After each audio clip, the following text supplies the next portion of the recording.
Welcome to the Haunted Hangover podcast. I'm Louie, and I'm joined by Manny. That's me. And we're back. Still here. For part 2. It's been a week.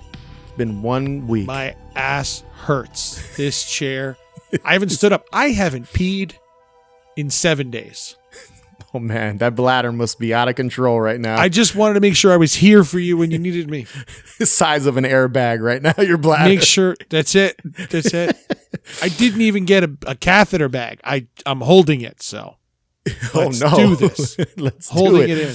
Let's do I might start peeing from my eyes. Oh no. Who There knows? you go. There we go. Some pod people I could use activity. some tentacles right now to just suck the liquid out of me. Feeling very bloated. With Manny's bladder out of the way. And in your mind. And in your mind. Rent free. Rent free.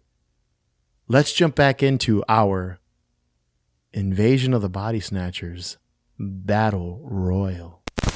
They're coming! They're coming! Help! Help! They're coming! They're coming! Listen to me! Listen! Help me! You're next, please! Please! You're next! We're in danger! Please, listen to me! Something terrible! Best special effects. So I just wrote down a couple of little moments just to kind of give an example of the special effects or scenes that are effects heavy in each film. 1956. I do like the greenhouse scene with the pod people and like they're popping. It's cool, yeah. And then the emerging bodies with all like the soapy foam. Yeah. That's basically it though. That's as far as the... Yes, very overloaded dishwasher. Overloaded washing machine. That is the effect of the movie. There's really not much special effects in the original 1956 Invasion of the Body Snatchers. That scene with the greenhouse, that is the scene. to connect the effects to the performances as well, it was something that drives me nuts about the first film too, is so we have the bodies there. There's only one point where we actually see the body. You see the body, but like they're all staring at this and we never see what they're staring at. We know that it's a body, but it's like the fact that it looks like Kevin McCarthy and this one looks like that guy. It looks like we never see, except for one moment later, that we're looking at doubles of them. You know, they come in, there's they enter the room and there's the body is inside the pod and he's down staring at it and we're going through them all and they're all, what is that? What the fuck are they looking at? Well, they all look foamy. You can't really make out what's going on. That's what I'm trying to say. The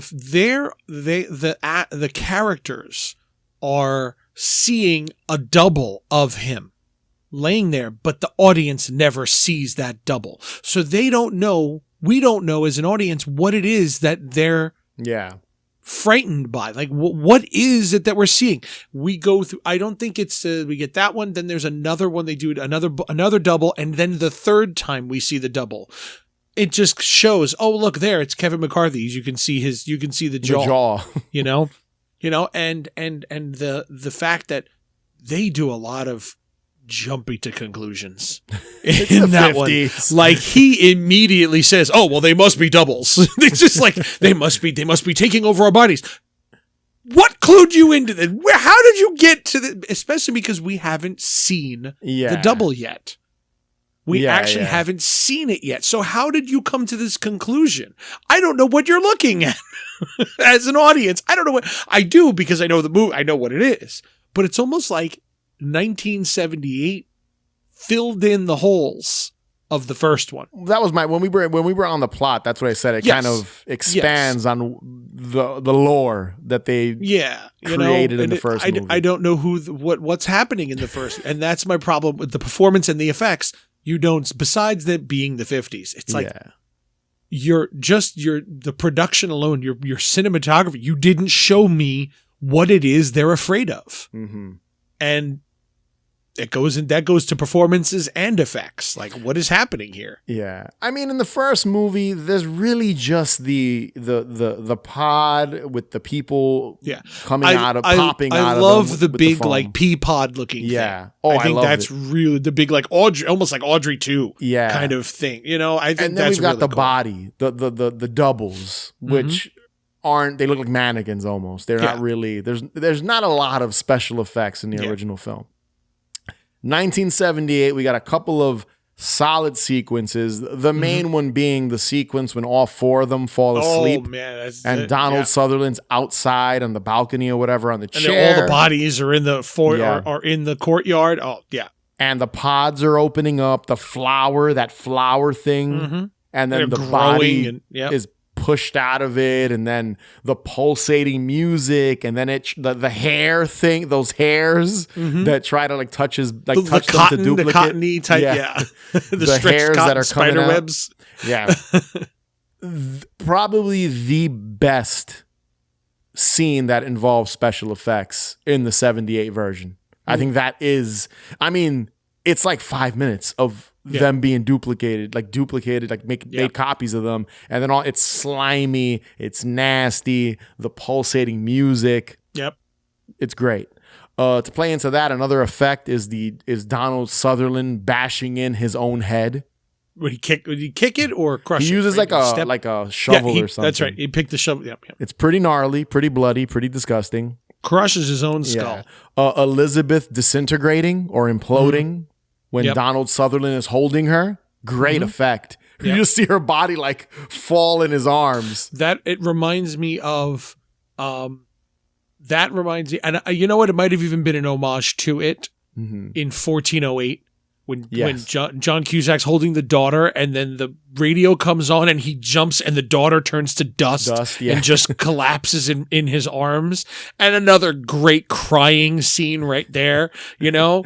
But that might have been thinking the first time I've ever really made that connection. As soon as that totally could have been a reference to that. Because it's really almost shot the same way too. 100%. He's like holding her and she just kind of like, like she like fucking basically, it's like an inflator, like a balloon deflating. Yeah. Then we've got one big set piece with Donald Sutherland burning the area and like killing all the pods, and like this red goo is erupting from all of them. But the main special effect from the 1978 invasion of the Body Snatchers, the creme de la creme of special effects, we've got the dog homeless man hybrid. Oh man. So stupid. But wow. So bizarre. When I saw that when I was young, it scared the shit out of me. Because it looks silly now. Yeah. But it's the creepiest. What is why? The pod was confused. It's so, and it's another one, another possible homage to it in Apex Twin. Yeah. Yes, you're right. That is a full-on Apex Twin thing now. You know, like that totally could have been same thing. Because they're about our age. You know, those guys. Yeah. You know, they had to have grown up. Probably a little. I'm sure they're a little older than us, but grow up watching that. That's something that just stuck in their heads. And there, they made entire music videos of heads that don't belong on the people. That don't belong on stuff. I mean, it's funny because there's like a tight shot of the dog's face and you just see like his tongue come out. Like there's like a slit so the dog's tongue can like lick it. And then it's just a mask. It's so bizarre looking though, but it's so great. Like when I was rewatching it. It's a specific actor. Who is it? Which character is it? It's a specific character. It's the homeless banjo guy. Yes. That he always says, that Donald Sutherland always says hi to. But it's just so funny because like the dog because he has the dog next to him, the dog just walks up to him. Why is the dog turning into him? It makes never explained. Zero sense. But it's to be fair, he's passed out.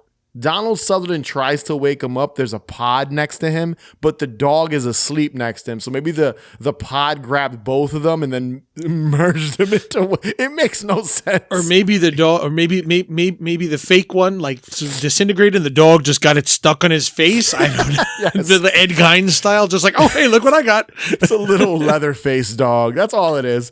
That's all. He just wanted to wear a mask. It's a creepy thing. You know, like the bear in The Shining. Why? Yes, why? What is this? Exactly. What is this supposed to? I don't know. Why? No explanation. All right. 93 Body Snatchers. A couple of set pieces here. The big set piece, similar to the 78 Body Snatchers, You've got Marty taking a bath, falling asleep, and we see the pods sprout these tentacle, veiny things, and they're like going up their nose. The dad is sleeping; it's going up his nose, and it'll make you squirm. You see you see the duplicate being created, all slimy and nasty. A really good scene too. I'd put it on par with 78's duplicate making scene. Yep. They're both just like, ooh, like when you watch them, and really effective. And kind of the same concept, just instead of the little furry hair cotton things, it's actual tentacles. They were able to, I don't even know who did the effects for 93, but they really did make it. They did a great job. Like, it looks like the tentacle things are up their nose, coming out of their ears, their eyeballs, whatever. They did a really good job with that. The other scene that I do like too, which is similar to 78, is we do get a lot of bodies melting and disintegrating. I think Meg Tilly's yes scene is the most in the bed. Impactful. Yeah. Yes. Because you see the little boy, mommy's dead, because he sees her body disintegrate, and then she comes out of the closet naked. And one last, the makeup is there's a group of people, Barney Berman, Thomas Berman, Barry Berman. They're all obviously related. Yeah. But Thomas Berman, he did Die Hard, Scrooge, Robin Hood, Cat People, pretty Happy established. Birthday to Me. Yeah, The Prophecy, The Manitou, Midnight Hour. So a couple people worked with what's his name was in Midnight Hour as well. Food of the Gods. Also, The this guy's Hand. Yeah, he's done a bunch of stuff, and it seems like that's his team, and they did this. They're not like a K&B, like who they are, but it seems like they were pretty prolific at the time. They did a good job with that. That duplicate creating pod scene was really, really well done. Oh, yeah. And the last special effect from 93 I want to mention here is the superimposed shitty shot of Andy, the little brother, being thrown out of the plane and shrieking, pointing. What a terrible... It's just like a picture of him. It's so falling. Bad. It's the only one. The only one that I would say is on par as bad as the end of RoboCop. Yes, with his super long arms. That's a claymation. At least they tried. That's like a claymation copy of him. This is like legit, like just superimposed, like the little brother pointing. His arms weren't really that long. It's just the fact that they shot it with a wide angle lens. Really? Yes. I didn't even know that. It really wasn't. But they shot it with a wide angle lens. So with the arms out, the lens actually just distorted the image. So good. And that's why it looks that way in RoboCop. But this, it's like a picture of him just doing that. Pointing. It's like they had the little boy sit there, lay back, and they just got footage of him shrieking and pointing. Then they just in post zoomed him out. Literally, that's what it looks like. So bad, but great. It's terrible. 2007, the invasion. I don't have a lot. I think the transformations of the pod people in this is CGI muddled CGI nonsense. They kind of turn white, like almost like a cocoon. That's basically it. There is an action set piece that's pretty sick. There's more performance in it because they have delay in the twitch and they script. It's more about the actors doing it than it's the rough effect CGI though too. We can't. If I'm gonna make fun of the shot with the little boy in 93 Body Snatchers, I gotta make fun of the shitty CGI in this. There is one action sequence with Carol driving, trying to escape with her son in the car, and all the pod people climbing it, punching, and she's driving still, and they're like all trying to get in. That's a pretty sick, just action set. That was a reshoot too. That was the studio probably told her to do that. Was a reshoot. They probably told them to do that. They added it. That was the one. Remember I said earlier, it was like there was 13 months where they did nothing. Yeah. That was this. That's where I was confusing the stories. They shot the film. Warner Brothers didn't like his version of it. They hired the Wachowskis to rewrite and reshoot the film. The whole film. Well, I don't know how much. Or just this sequence. No, okay. But they didn't do it. Okay. They ended up not actually doing it, but that's what they did. They like when the actual director was finished, they weren't happy. They hired the Wachowskis to rewrite and reshoot the film, and they ended up not doing it. And they got director James McTeague, who did the Star Wars, V for Vendetta, Ninja Assassin, a bunch of other, you know what I mean? But he did the direct reshoots, $10 million worth of reshoots. Wow. And he wasn't even credited. Like, that was even part of the deal. He would reshoot and he would be uncredited. And I'm sure that was part of the actual director saying, no, I'm the director of this film. You can't give credit to another director. That could even be a union thing. I'm not sure why, but he was not. So they did that. They finished that, and it was 13 months between when the first director did and when James McTeague did the reshoots. Oh, weird. It just sat and nothing. Yeah, they did it. Wow, what a long time to wait just to sit on a movie. And they wanted 17 days of reshooting, and they brought Nicole Kidman back. They did it in L.A. All of those car chase scenes, they wanted more action. They wanted to beef up the whole thing. So all of that was done. The crazy, that car that she was driving, you know how they shoot those things. Yeah. It's a car, and it's like basically being towed through it while she's, she's not actually driving it. Correct.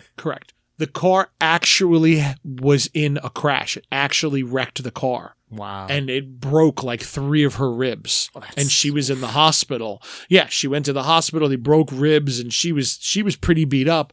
But then she came back and still finished the scenes. I'm not sure which one specifically it is the wreck. But when I rewatched it, I said, I want to keep this in mind. And there is the point when all of them fall off and everything. There's a point where the car crashes, and then she drives away. There's a point where I almost feel like this is where the car chase would have ended, but they couldn't do much more with her because she was probably wrapped up. So they just made the car chase longer and continued with her in the car doing more. Like, it feels like this is where it should end and she should get out of the car. But then the car starts back up and she continues driving. And I feel like that was their fix, instead of having her physically run through the street again in this scene. Cause again, they're just action reshoots.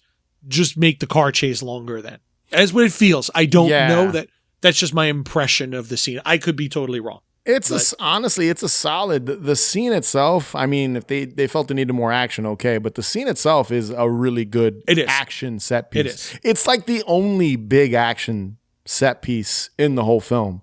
All right, so if you had to pick best special effects, 56, 78, 93, 2007, which one do you think had the best special effects? I like 93. All right. I like 93. I like the look of it. I like the tentacle thing. I like the way they did it. It's like I said, Meg Tilly's scene when she deflates. Yeah. Oh my God. It's so cool looking. And then the way they said it with the kids screaming, I love the way it looks. I loved it. It's my favorite part of, I really like the 93, but the effects, the body horror kind of aspect. I really like what's the word? The compositing they did, and they showing the blood, where they're just showing, it's just effects, and you're just seeing the creature. You're seeing them like be born, kind of, like these almost X-ray looking shots where they just layered multiple things on top of each other. I really, really liked that. I liked what the tentacles that came out of the air vent, and it comes around the tub. How they have to rip it out of their working to get to take over. And then when they pull it out of their face, it's nasty. When they wake up, it's so cool. Yeah. It's cool. It looks nasty. Yeah.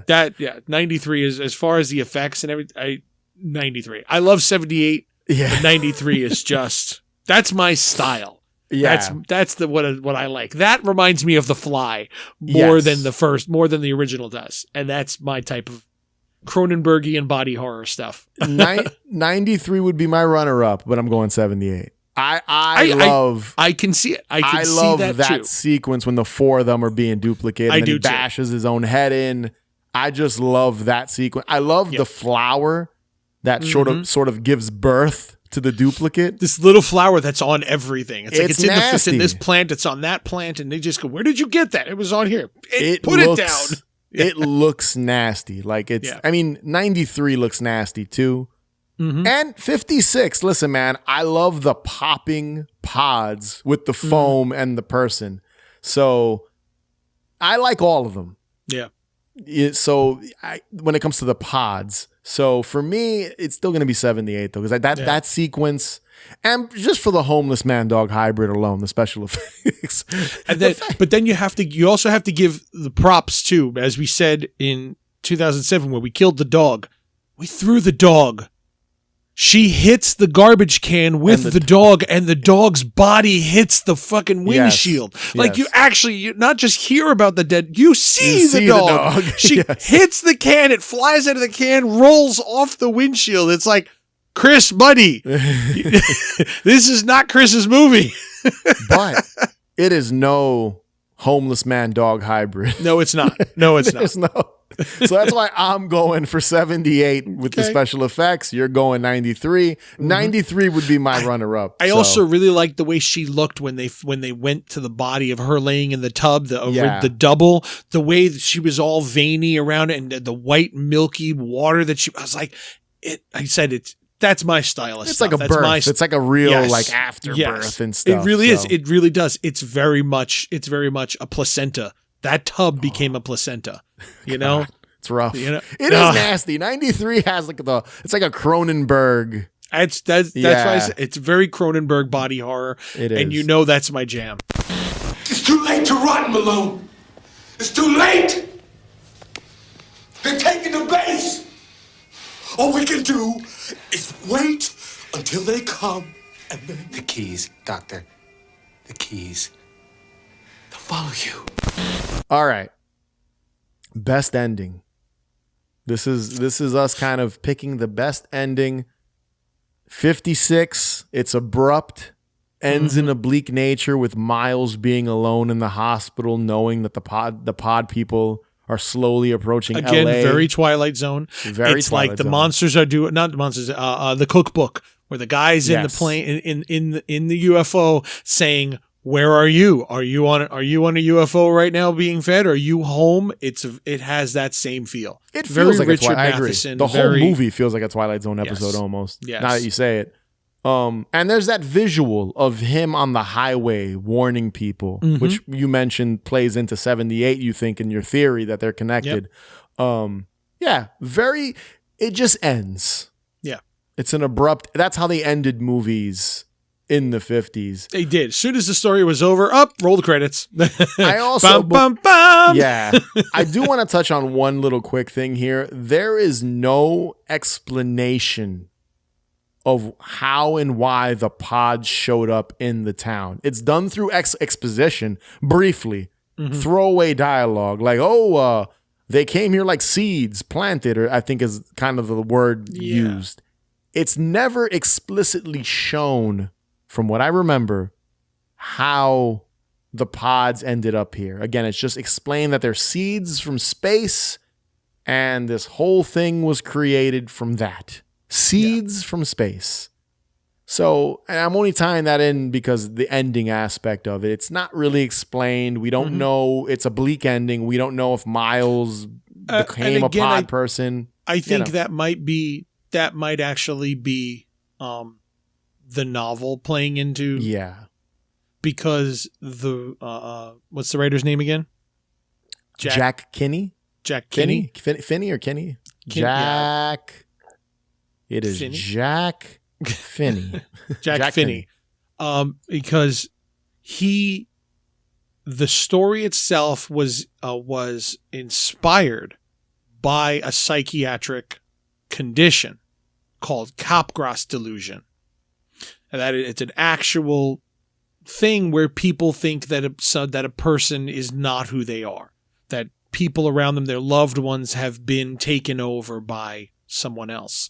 That is an actual psychosis, and that was his inspiration for the story in the first place. Where if Capgras delusion was a physical thing happening, what would it be? How would these people be taken over? That's what the story comes from, and I think that's why the 50s one is that it's all about that that psychosis. And that's why there's no real answer, because there might not be one in the book. I could be wrong. I haven't read the book. All right, so 78, The ending is it's bleak as well. So it ends with an attempt.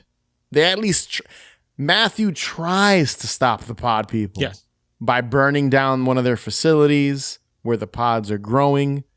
We get the excellent, iconic finale shot of Nancy, who's pretending to be a pod person. She's the one that tells them, pretend to be like them, emotionless. We get her approaching what she thinks is Matthew, but it turns out he's because we saw Matthew get away. Yes, but he kind of starts falling asleep though at one point. Like you assume he's falling asleep. Kind of. We also you assume that he's pretending. Yes, I do anyway. In that That's how scene I where we took it, see him, yes. So that scene you're talking about, him screaming at her, is a surprise. Yeah, because it's supposed to be. You think he's pretending to be a pod person because you just finished seeing him burn down their facility. Veronica Cartwright, she approaches Matthew.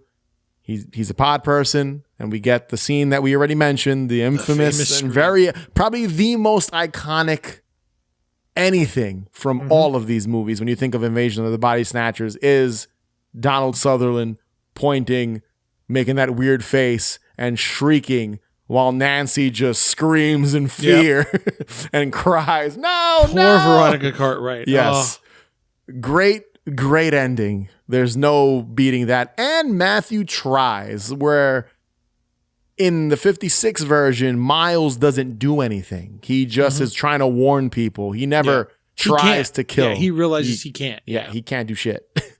93, in the end, Marty's family is completely taken over by the pod people. Each one of them is killed. We joked about little brother being thrown out the plane.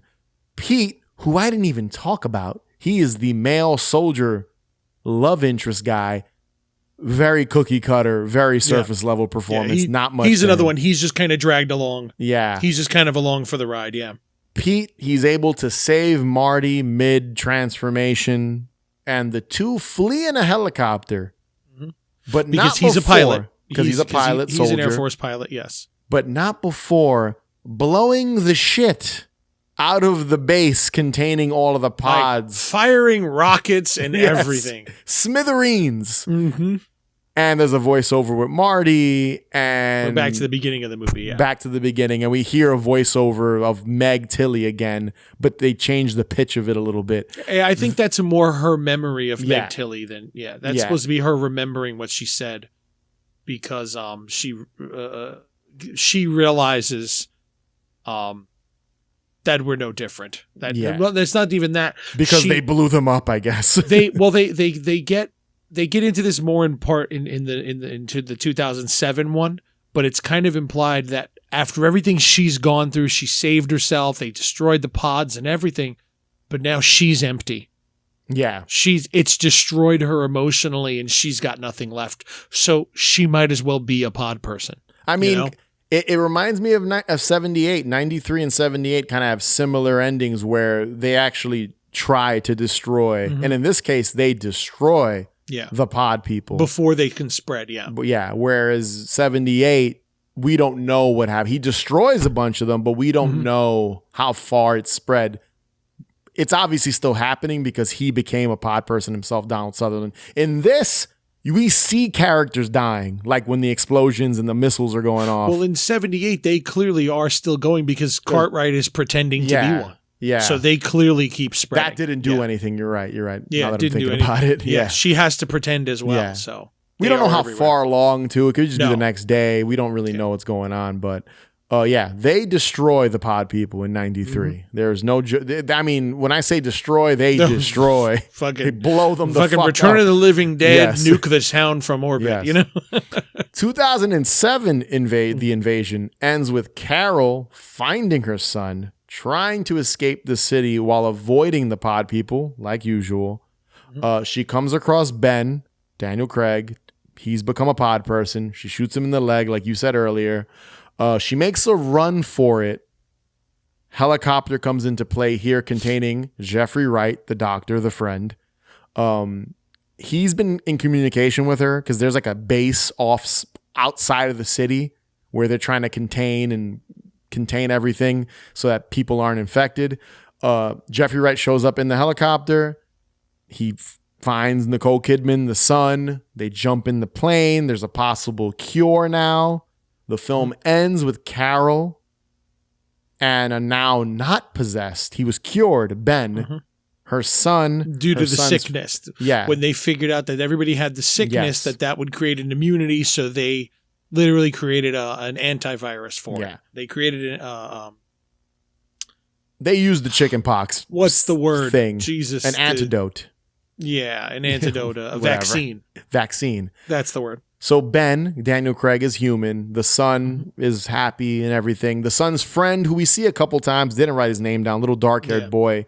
He becomes a pod person. Now he's back to being human as well. Yeah. Everyone lives happily ever after. There is a scene where Nicole Kidman, Carol, is looking at the news and is like, That's an where I say allegory. the connection is to, there's what it connects to 93 is that in this one, everyone who they all got the vaccine, but as a result of getting this vaccine, their time as a pod person, they have no memory of. Mm-hmm. So all these people don't remember any of this happening, and she does. So that moment is, we see it in the beginning, and then we go through the whole thing where the whole point of the pod people is that everyone's the same and nobody hates and nobody loves, no more emotion. Being as all the people, specifically since we're talking about the government here, because we're in DC, so these are all people who work for the government and they're in charge of everything. Them having no memory of what they just went through, it's like they just woke up after all of it. They go right back to being the people they were. There's a scene earlier where the woman, when Nicole Kidman finally gets her son, the older woman is in the other room and she's watching TV.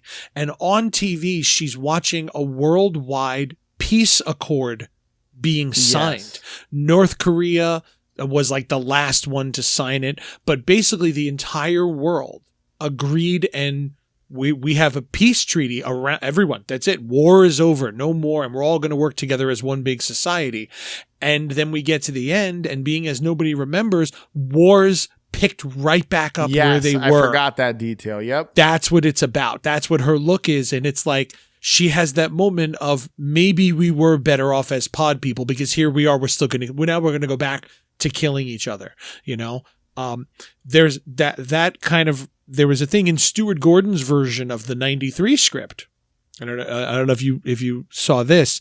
In his version of the script, the pod people, when they took over your body, they were almost unkillable. His version is like a plant. Like, so if you cut the leaves off of a plant, or you cut something off a plant, you can bury it and get another plant out of it. That's kind of what happened, where their internal system ends up like a plant. So their consciousness is not based in your mind. It's not based in, so like if you were to cut somebody's head off, they're dead. This, though, their consciousness is not based in their head. So if you were to cut, I think they had seen somebody gets their head cut off, but the body keeps going because the consciousness exists.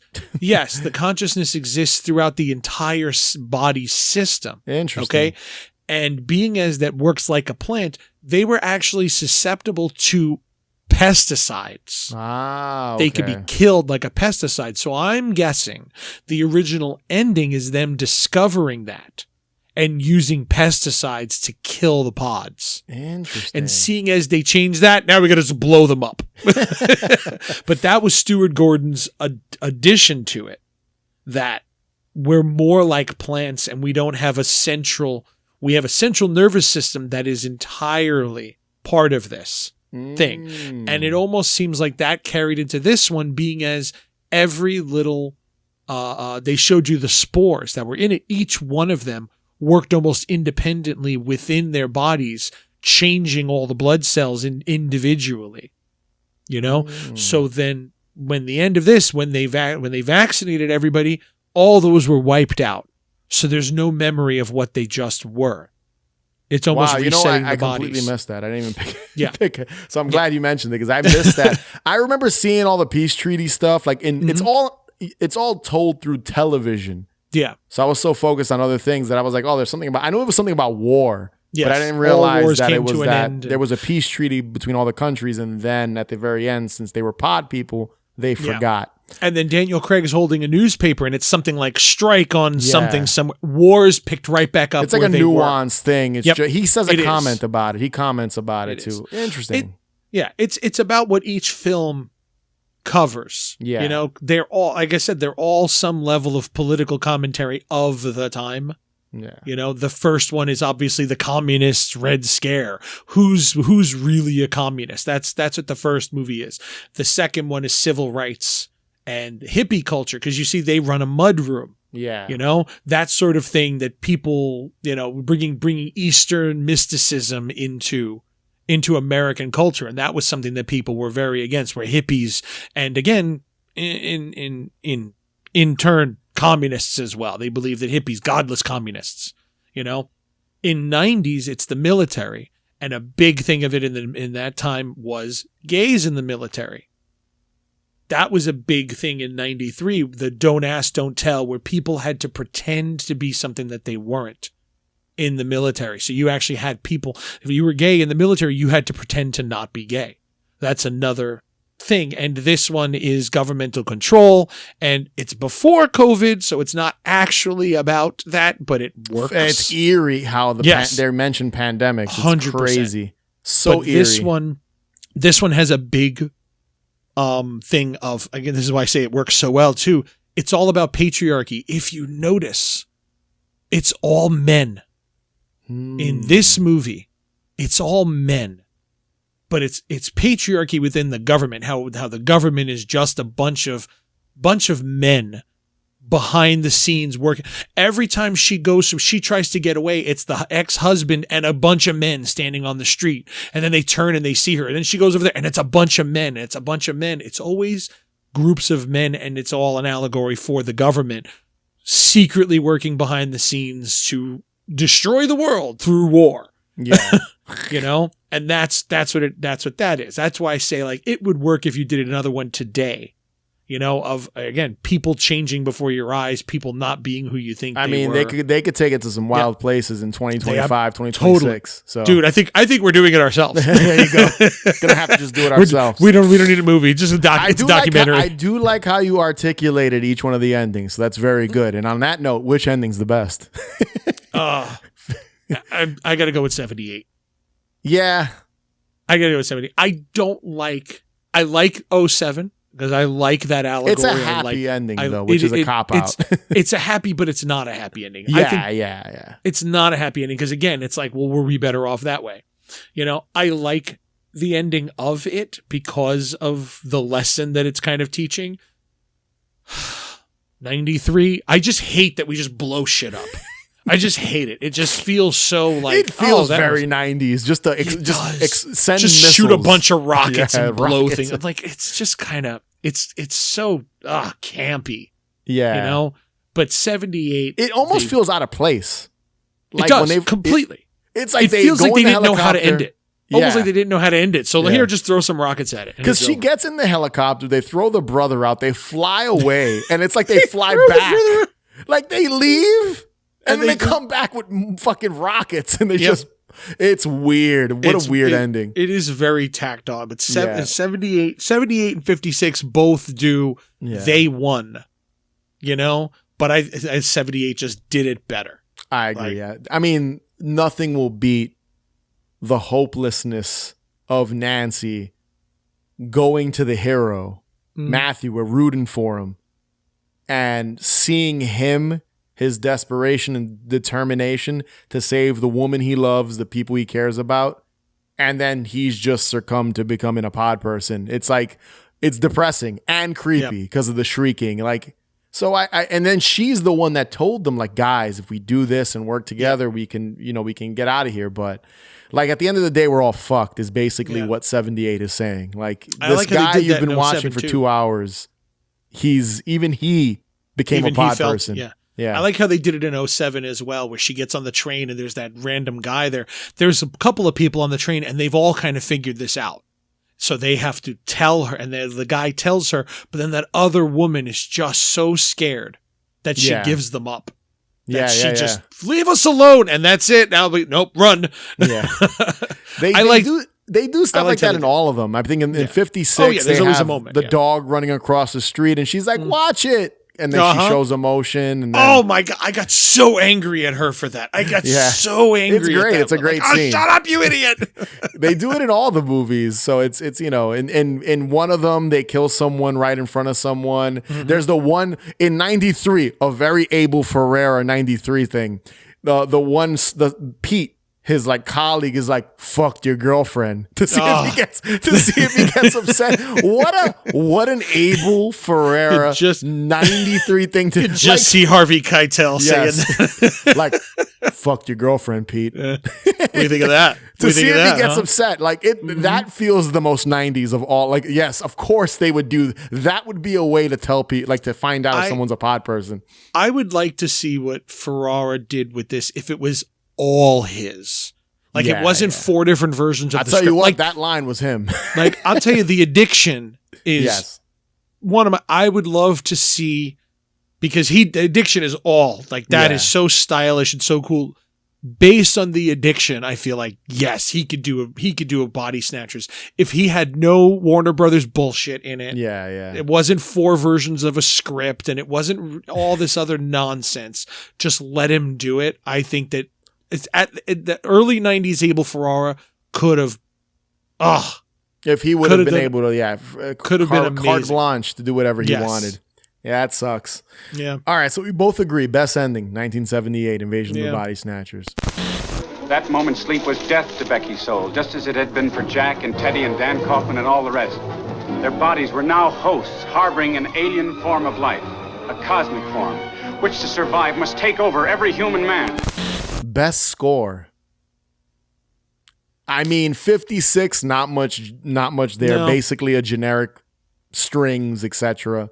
78. And I'd say 07 is also same. It's a standard music. It's standard like a blockbustery. Yeah. Yeah. Not memorable. Even 93, a very metallic kind of not much there. 78 has the I mean, this was an easy one. 78's got the early synth, the ambient noise, the banging of keys, the stings.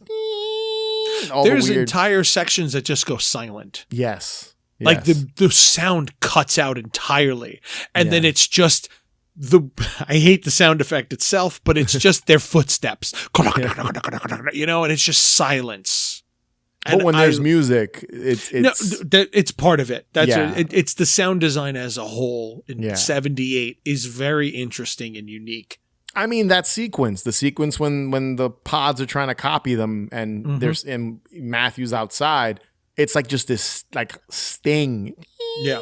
Like just noises and weird. It works really well with kind of the chaos and the paranoia. And Remember, paranoia plays into all these movies. So like, I feel like that kind of, it almost plays into how you're like, and I think this happens in the movie. I might be wrong, but like, it sounds more like music early on, and as people start to get possessed, it's just like a jarbled mess of noise and like ambient noise and stuff as the movie gets more and more chaotic. So yeah, I think we can both agree 78, best score. The other 3 are generic as fuck with as far as music goes. Totally.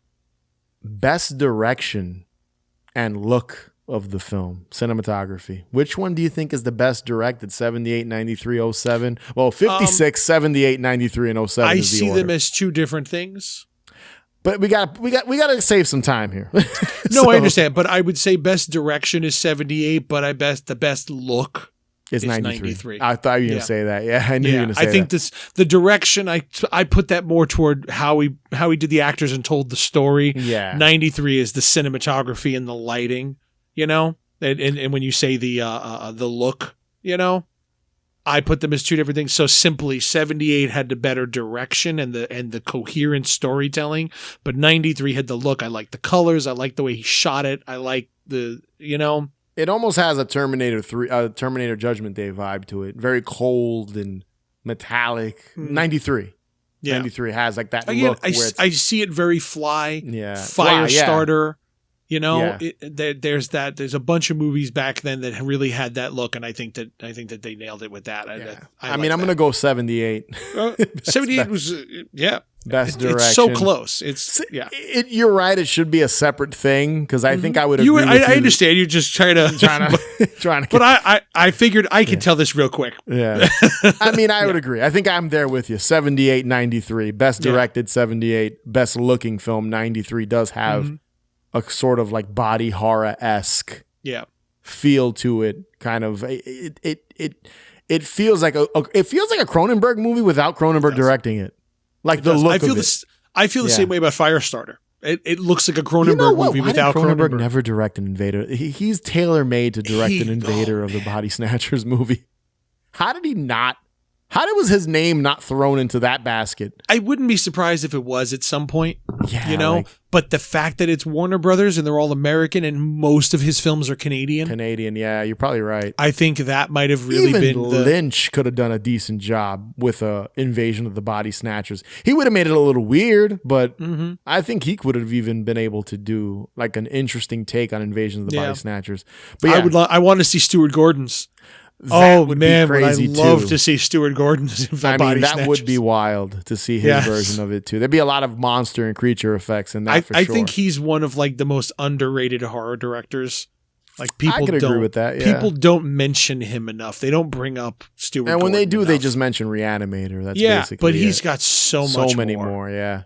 I mean, I'm a big fan of Fortress, and no one talks about that movie. That's what he went to go shoot instead of this. Yeah, Fortress. He was dope. contracted for Fortress, and this took so long, he had to leave. It's a cheesy movie, like a cheesy science fiction action film, but like from the 90s. But it's so good, Fortress. Like it's such a great movie. Stuart Gordon, I don't care. Dagon is still my favorite Lovecraft adaptation. Great, I love it. Yeah. Anyway, moving on. Is Castle Freak him? Yeah, right? Yes. Yeah, it's another great one too. So, more love for. We should cover we should do a full Stuart Gordon movie. I have. He produced a remake of The Bed That Eats, and I have it, but I haven't watched it yet.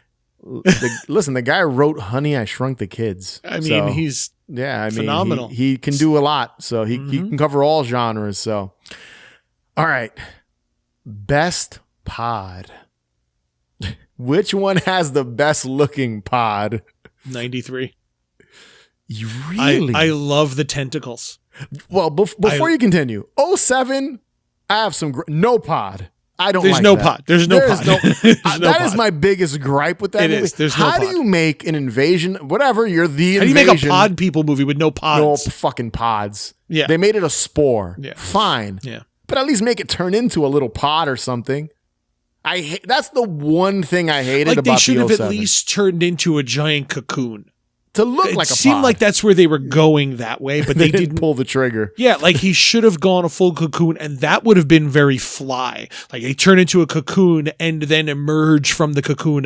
Like there's no separate body. Yeah, you know, they took that out of it. Yeah, I mean, I like the pod. Yeah, I think that they should have done that. Turned it into, at least had a cocoon that they'll turn into this solid thing, and they have to go through the Gremlins pupil stage. Yeah. You know? While I was watching 07, because for the show, it was my first time watching it, about halfway through, I was like, wait a second. No cocoon? Yeah. No fucking, no, not cocoon, no pod, I mean. It's a pod people movie with no pods. Yeah, I remember I saw that in the theater, and I remember thinking then, I was grumpy about that. Why are we not what's going on here? What's going on? Listen, the 3 pods that we do have, removing 07 from the list, the 56, 78, 93 pods, I love the giant, like, seed-looking one from the original 56 film. I love the slimy flower bud-looking one from 78. And the little tiny, your favorite, the little tiny ones, they're little in 93, they're tiny. Well, no, they had them big too in the end. That's what's in the trucks. So I think that 93 kind of combined them. It had the big ones from the 78, but they were more dry looking, like in the 56. They were like more like, they had like little, like, funny enough, they had like hair on them. Yeah. Kind of like what 78 had. Yeah. Yeah, but I like that pod. I like the way they look at it, and I love the tentacles thing. Yeah, I love the way it works. Tentacles. Yeah. And I'm again, gonna the go- X-ray yeah. seeing inside of it. I like that.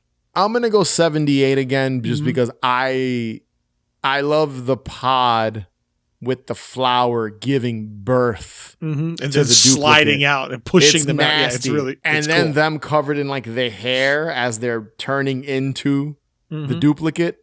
So I like 78. I like just the way the way they kind of did that whole thing. The hair is a little hokey, like that one scene where Donald I Sutherland. like the hair. I like that it's starting on them before they're even, No, but like the it's shots already when the hair has to cocooning the touch regular. Because the hair has It's to touch them Yes. to make the duplicate. It just looks funny, like when it's like hanging there trying Well, but to like there's even them, like when Donald Sutherland's laying there. Yeah. And even what's her name? The girlfriend. I can't remember her name. Even she's laying there and it's on her face. You know? It's on her face and it's kind of just sitting there like blowing. Like you can see it moving and everything. And I'm like, that's really cool. Brooke Adams, by the way. Yes, Brooke Adams. There you go. I like how they did that, but it's like the both of them are going to turn into a pod of some sort. One is going to get up and walk away, and the other one's not. Like what happens to the bodies? Every one of them did the same thing though, where they basically are going to disintegrate, and then they throw it in a bag, and the fucking garbage truck comes and picks them up. All 4 of them did that. Had that moment of them throwing away the remains.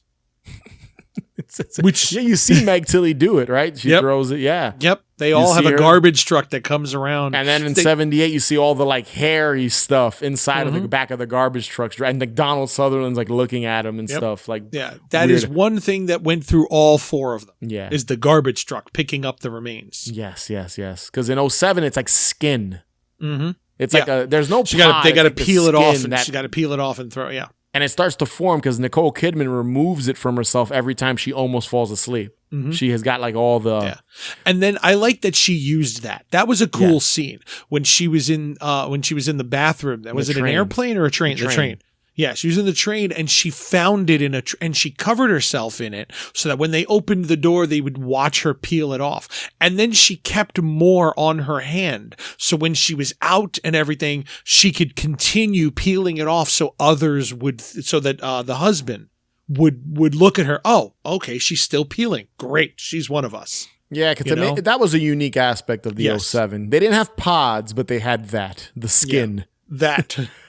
They had 78 is my sunburns. Favorite, yeah. 78 is I'm going to go with 70. I like the flower pod. It just looks nasty. This is going to sound so stupid or crazy or both. No, I've told you before. Nothing you say in this office is stupid or crazy. All of it's important, all of it matters. My husband is not my husband. All right, and for the big one here, your personal ranking of all 4 films. Why don't you go first? All right, so to rank them, and I'll give a little sprinkle as to why I'm ranking them this way. So I think it's kind of obvious just by what I picked in the previous, all the previous points we've detailed.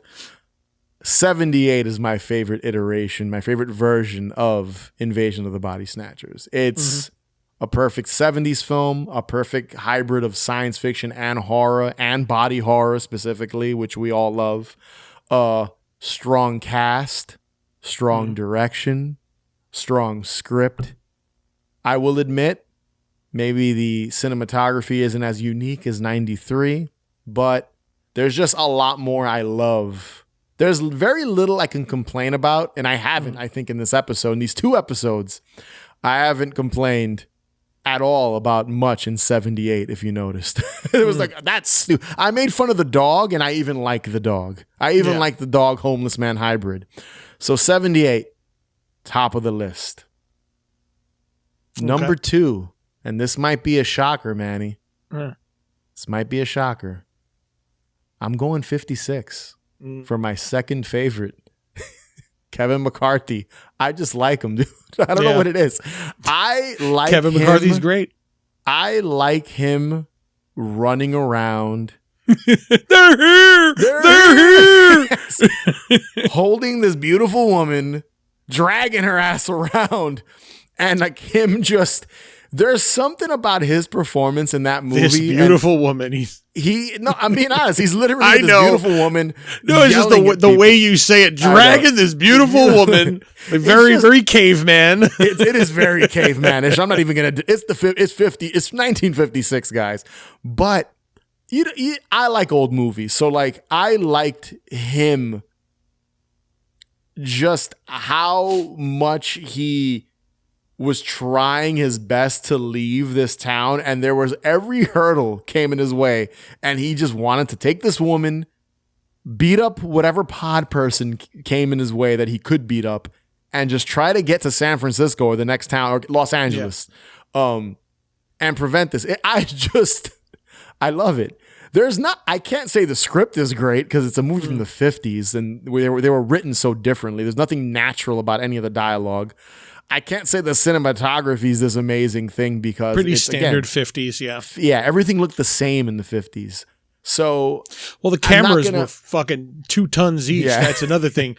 That's why we shot Brain People the way we did. Is because the cameras back then were so big. There's only so much you could do with them. Yeah. So that lended how we shot our own movies. But yeah, there's just something about 56 I love. I just love. It's a comforting movie to watch, even though it's fucking ridiculous. But again, I like him. He's great. After that, I'm going 93. 93. I still don't think Marty is a great lead character, but Meg Tilly again and Forrest Whitaker, they own those scenes, dude. I also don't like the ending that much. We made fun of it with the missiles, but I just think the ending is kind of weak. It's just not. The kid falling out of the helicopter kind of kills a lot. The last 10 minutes of 93 of Body Snatchers feels just very rushed. Yeah, it's bizarre. The movie's only 90 minutes, so maybe they cut a lot out. Maybe it was supposed to be longer. Again, I think 4 iterations of a single script is going to do that. Yeah, but it's not a perfect film, but what it does well, the special effects, the supporting cast, the look of it is great. Even that one shot with, or was it Christine Ellis and Marty? They're in the car listening to some like generic metal music that's on that they had. It's just a great looking, like just cool scene. Like there's just a couple of the scene in the bar when they're with the guys. Yeah, there's stuff I do like about the movie. It's not perfect, hence why I have it as number 3. But again, I do what it has to offer. I do like, and a lot of it. It's just it's Meg Tilly and Forrest Whitaker, honestly. I mean, that's really my favorite things. Favorite thing, my two favorite people in 93 Body Snatchers. And at the bottom of the list, unfortunately, 2007, The Invasion. I really do like the movie. Yeah, I do. I do too. But no pods. No. And it does feel like a big Hollywood film. It's on the cusp of like, Tom Cruise is going to jump out of a plane any minute now. Like if they really wanted to bump up that budget, they could have done something like that. Produced by the Church of Scientology. Movie. Yes, like 100%. Feels talk like about pod people. Yes, it does feel like that. It feels sanitized because it's a big budget Hollywood film. But for that, I did enjoy it. I'd watch it again. I thought it was a good movie. Like I said at the top. The very top of us covering all these movies, none of these movies are bad. I think they're all enjoyable. So that's my ranking. Okay. 78, 56, 93, 07. Manny, your ranking of the Invasion of the Body Snatchers films. Okay, so 78 is still first. Of course. We can agree on that. Yes, it is first. My second is 93. I had a feeling. And I have it a lot. I think I have 93 closer to 78 in my head than you have 78 and 56. Probably. Like you know, I look at that to me they are very neck and neck because again 78 is everything you said about 78. Everything you said, you know? And that's what makes it the best. It is the strongest. It's the most solid. It's straight through, best told, best made film, you know? And that's it for that. 93, I think that it really just came down to production bullshit, you know? But I liked the story. I liked the setting. I liked the body horror aspect of it. I like the cast. You want to talk about beautiful women? I'm sorry. Meg Tilly is fucking gorgeous. Meg Tilly is absolutely gorgeous. I agree. Seriously. When you say he's dragging this beautiful woman around, I'm like, we got Meg Tilly in this. Listen, man. We got Nicole Kidman in one of them. Like, yes, come on. You know what? I'd put Meg Tilly above Nicole Kidman too. I get that. Nicole Kidman's a gorgeous woman, but I think Meg Tilly is just. Meg Tilly is the very girl next door to me. She's very just a beautiful woman. I mean, both Tillys, if I'm being honest with you. Oh yes. Nicole Kidman is more like she looks more like a supermodel. Oh, for sure, yeah. You know what I mean? She's like magazine. I mean, isn't she like? She was like at one point like one of the most beautiful women in the world. Yes, actor wise, like Maxim's you hottest woman. I don't think. I'm sure she was multiple times. Yes. Every time she makes a movie, well, I guess we got to put her back on the list again.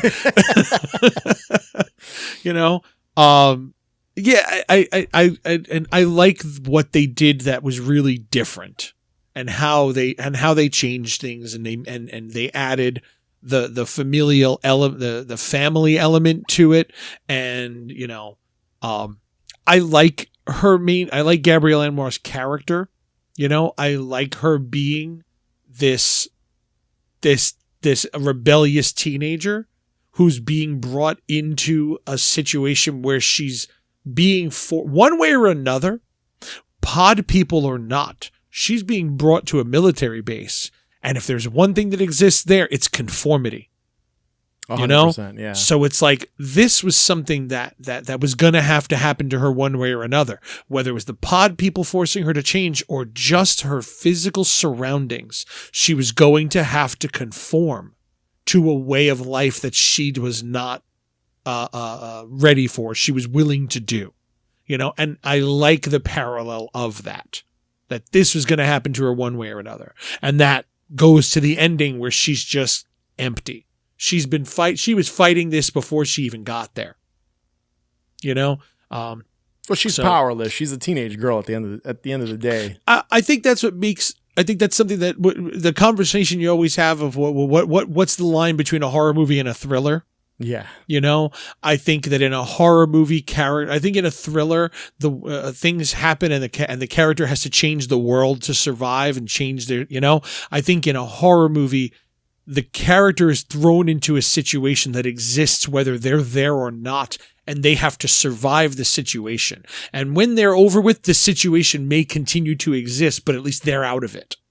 I think that's a good portion of horror films, is somebody being put somewhere that they have to survive because it existed before them. It will exist after them. They just have to go through the ordeal of getting through it. Tend to be a thriller. Once the story's over, all of the thread is over with. It is based on the main character changing the world.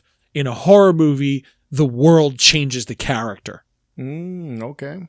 I gotcha. And I think that's what happened. That's definitely what happens to her. Even without the pod people, she would have gone through this forced conformity because it's the military, Yeah, she's on a base, so there's going to be... There's no escaping it. Yeah. So I think that would have... Well, there's even lines in the movie where she's like, the dad's like, if you want to leave, you can leave. Like, yeah, but where was she going to go? Exactly. What's she's she a going to teenage do? girl. She's a 17-year-old girl, she can't leave. She's stuck there.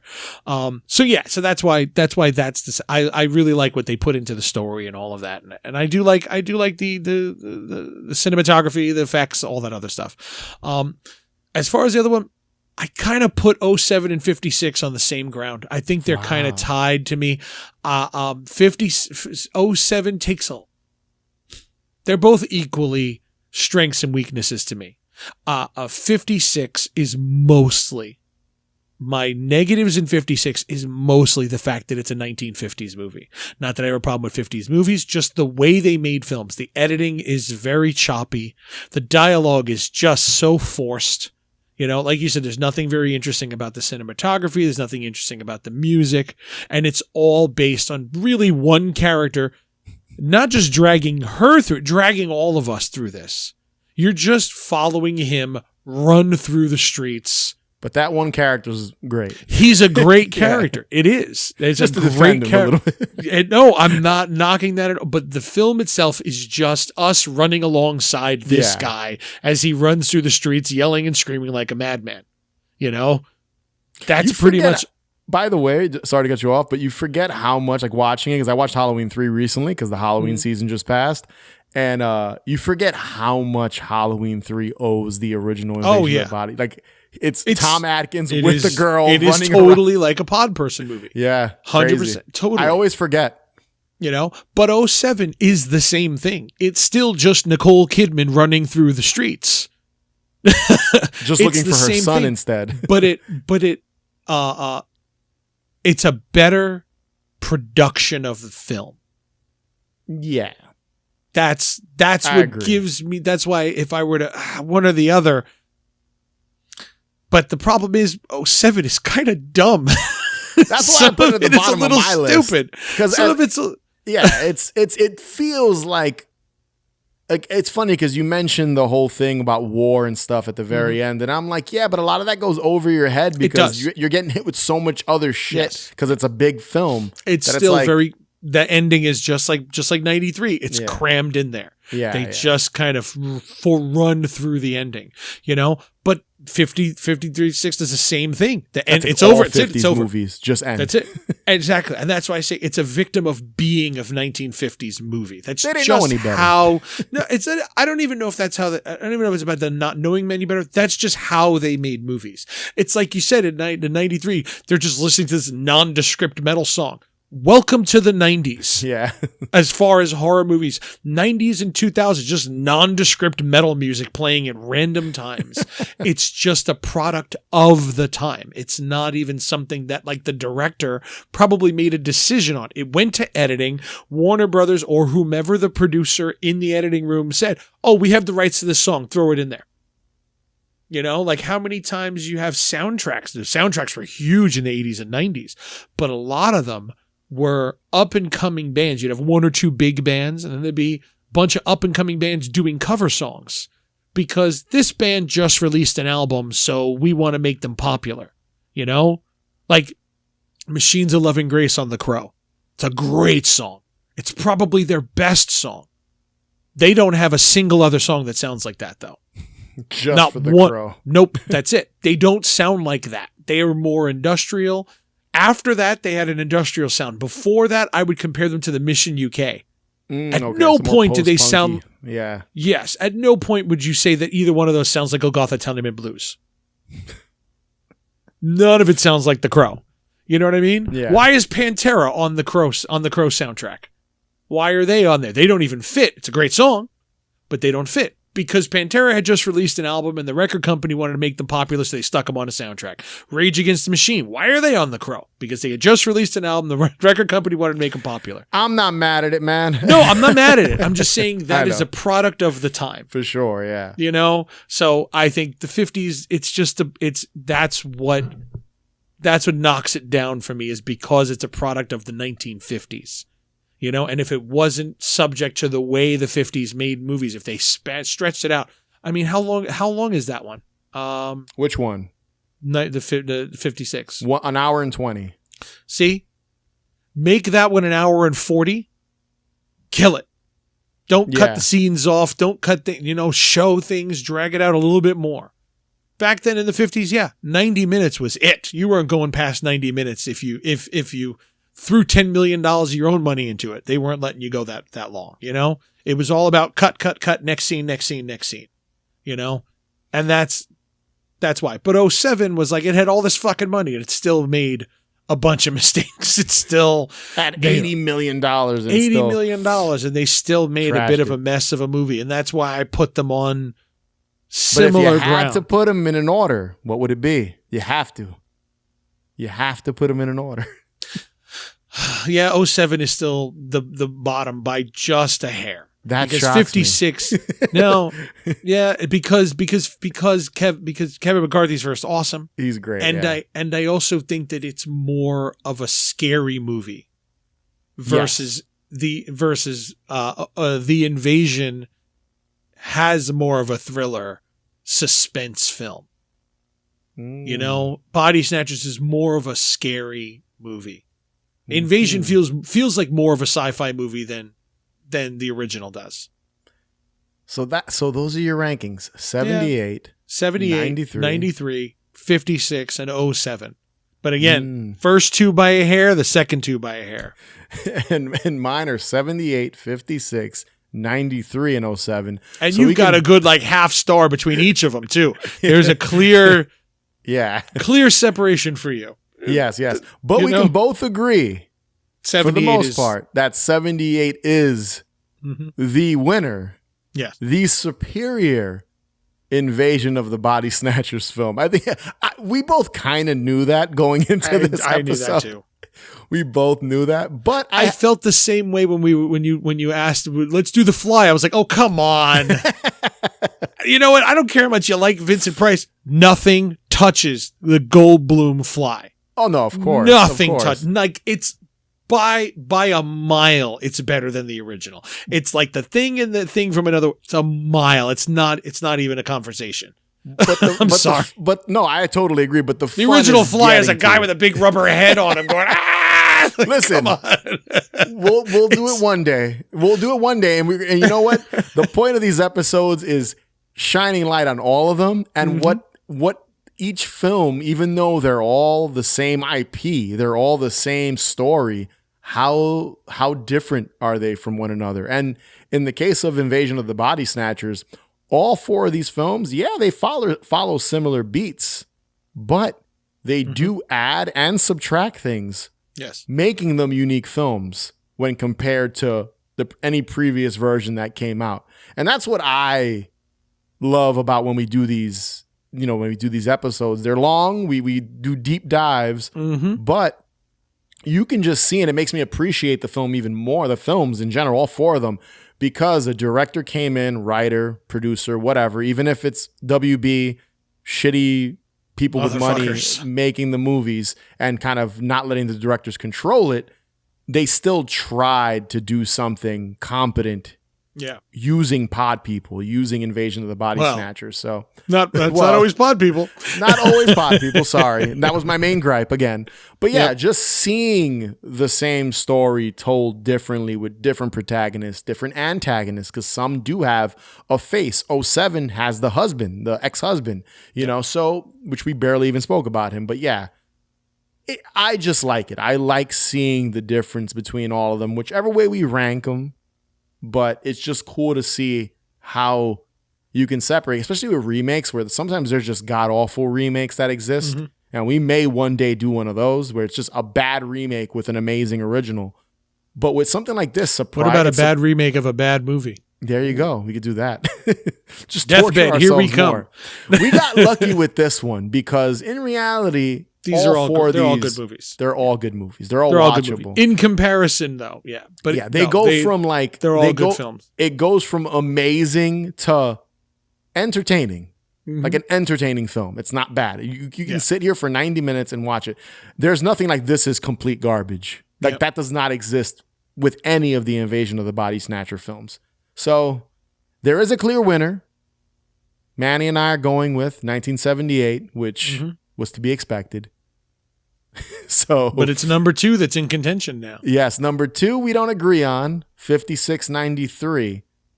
But at the end of the day, they're all there's something to like about all of them. And in reality, it's just preference and taste and what you like. But 78 is king. There's no denying that.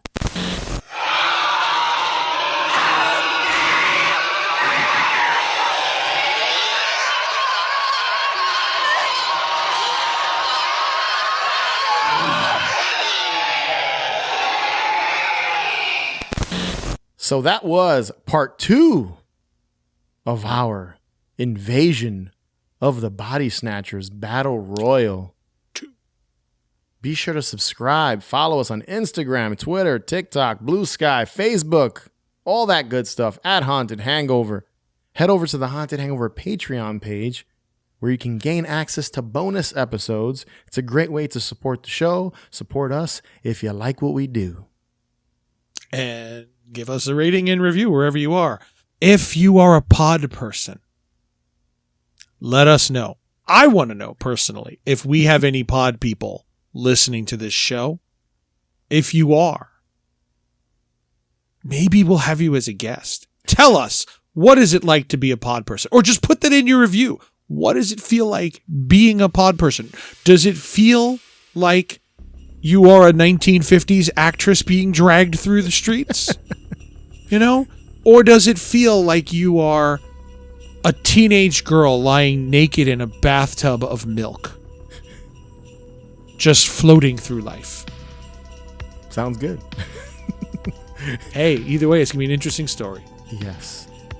And as always, remember, the best cure for a hangover is... Booze. More booze. More booze. Catch you guys later.